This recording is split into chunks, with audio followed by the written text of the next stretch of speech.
Hello, in front of me I've got INFINIX Hot 12i. In this video I'll show you how to use Google Assistant on lock screen. In the beginning, let's enter Google app. Tap the button in the top right corner and go to Settings. Enter Google Assistant. Go to Voice Match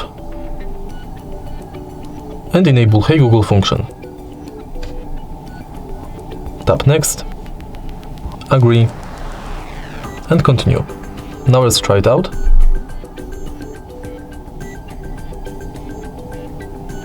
OK Google.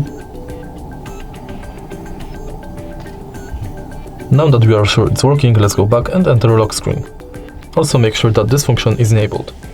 Now you can simply lock the screen and say, Hey Google, what's the weather like tomorrow?